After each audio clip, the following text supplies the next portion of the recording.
Hey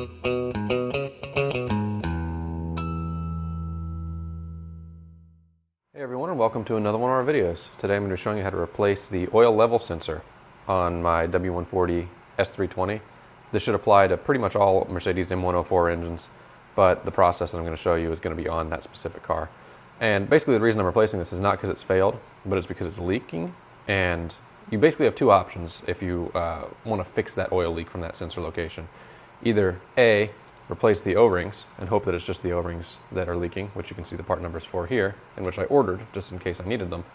But option B is to replace the entire sensor itself. And the reason I'm doing that is because while I'm fairly sure it's just leaking from these O-rings, these sensors are also known to leak through the connector as well.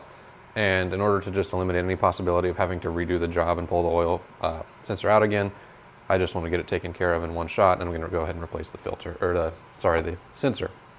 So you can see the Mercedes part number there, if you want the OEM part number. And then this is actually a Hella part that I ordered from Autohaus AZ, which is where I order a lot of my Mercedes parts from because they're local to me. And you can see the Hella part number right there. And I ordered the O-rings in case this didn't come with new ones, but you can see it comes with the small one right there, and then the large one back there, already pre-installed. So we're good to go there. And basically all we're going to need to do is throw this into the car. Now, what I'm not 100% sure of is whether or not I absolutely need to drain the oil before I install this filter. I'm not sure where the oil level sits whenever the car is up on ramps or up on a jack or anything like that. And the reason that I don't want to drain it if I don't have to is because I have a fairly fresh oil change on the car. But if I end up having to, then we'll go through that process as well and show you all of that. So I'm going to go ahead and hop under the car and start investigating a little bit and figure out exactly how I'm going to go about doing this. And I'll circle back and show you how we're going to go ahead and complete the job. Alright, so we're ready to go ahead and do the actual replacement of this sensor. Now, it's pretty darn simple what we need to do. We just need to pull this guy out. It's going to have an O-ring on it, and we need to put the new one in with a new O-ring on it. It should be pretty straightforward. Electrical connector just should pop right off. So the way that we're going to take this out is really simple. You can see two bolts right here. Those are 10mm bolts, and we're just going to loosen those out, and we should be able to just pull this whole sucker out. I am going to disconnect that connector before I pull it out, just so it's out of the way, and I'm not trying to struggle with holding this and pulling the connector out. I will mention, I checked, double checked, triple checked, because I was planning on doing this without doing an oil change. I have the oil drained now. You can see the oil drained into the pan here.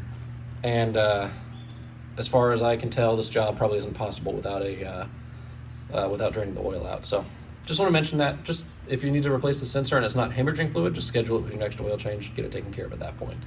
So I'm going to go ahead and get this disconnected and pulled out, and then show you kind of what the old and new look like next to each other, clean up this area, and then we'll reinstall. All right, so here we are with the two sensors. You can see the new one right here, old one right there. New one comes preloaded with the O-ring and everything, which is super nice. And the old one, there's nothing really visibly wrong with it, and definitely wasn't leaking out of the connector, which is a good sign right there. So we don't have any oil up in our wiring harness or anything, more than likely, from down there. That O-ring and everything right there is very dry, which is good. This O-ring right here, you might be able to tell on camera, is definitely flattened, although it's not in horrible shape. It's not crumbling or anything yet. It obviously was just starting to seep, basically. One thing I do want to mention, when you pull this out, the actual oil level sensor holds some oil, so whenever you pull it out, kind of tilt it out of the oil pan, it may dump some oil in there, so just have something down on the ground to make sure that you catch it. The bolts we're going to reuse. I'm just going to put a tiny dab of Loctite on those just to make sure that they're good to go. I don't have a torque spec for them. Wasn't able to find one, but I'm just going to snug them down, not too crazy, and we should be good to go with the little bit of Loctite that I put on that. So, new oil sending unit, new oil level sensor. What I'm going to do is go ahead and put some Krytox grease around the O-ring just to make sure and help that have the best seal possible. I don't ever like to put O-rings in dry. And otherwise, we're just going to go ahead and throw it into the car. So what I'm going to do is go ahead and do all that greasing up and everything. I'm going to get it into the car, and I'm going to show you the reconnection of it and everything, just so you can understand how the connector goes on too. All right, so you can see the new sensor is all tightened down and everything in here. I cleaned off the bolts. I always make sure to clean off the threads of any bolts I'm reusing. Just want to mention that. Definitely a good idea to do. Put the Loctite on, just snugged them down, good and tight, as the Germans would say. Not really, but just tight enough that we're not going to be deforming any threads or anything, and it'll stay solid in place. So the connector, like I said, is just a pull-off type. And I left it until now to show you guys. You can see it's basically kind of like a spark plug wire inside almost, and it's just got a pin that it attaches to on here. So we'd basically just line that up on the pin and everything and then push it into place. I apologize, that's kind of hard for you to see, but you could hear it click into place, and that's it. It can actually rotate a little bit within the constraints of the wire itself while it's on the sensor. But you can see, I'm bringing the light up there so you guys can see, that's installed. Pretty easy job. So you're good to go now. Once you get it installed, to fill it with oil. I definitely recommend running the car while it's still in the air to make sure that there's no leaks or anything like that.